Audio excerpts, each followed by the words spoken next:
far as center pivots. Probably that's why we see a lot of drip and trickle, especially in operations less than 40 acres in size. It provides a couple real advantages. We can custom apply the water row by row or line by line.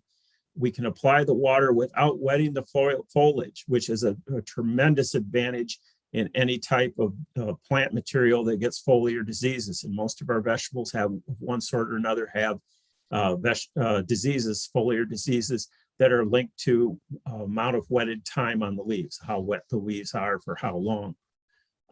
Good information available there. There's a Northeast Central Region Bulletin on Trickle Irrigation. Missouri has a nice publication also. There's a lot of good information on setting up trickle irrigation. We'll talk a little bit more about it. If we want to think about what our goals are, overhead irrigation works really well where we have a solid planting, where we're intercepting most of the light, and we're going to intercept most of the water, or if not all of the water that hits the surface of the ground.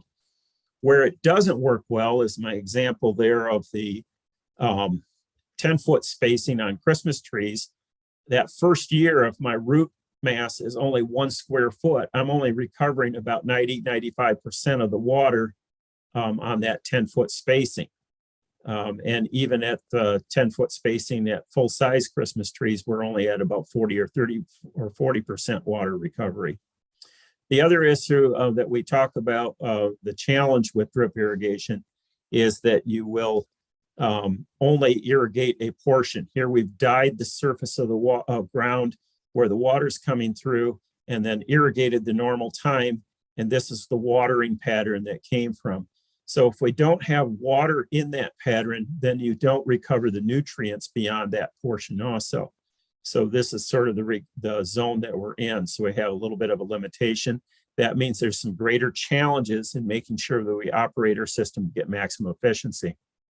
It may mean additional lines, and in some cases, we may need 2 lines to cover a plant like chestnut trees or Christmas trees to be able to get enough rooted area to get water to the plant and also mobilize the nutrients within that soil zone.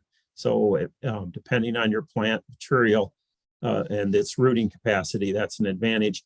In some cases, we actually use micro sprinklers that spray out across the top to get back to that same pattern that we would have if we were doing overhead irrigation. And I'm getting too fast on things. Layout and design is an important thing on trickle irrigation. I see a lot of operations that if we just spend a little more time thinking about our goal, we want to have things equal distance and as less distance as possible from our mainline headers. There is compensating tape, but its only advantage is out to the length that it's good for. But the goal here is to get the same amount of water everywhere.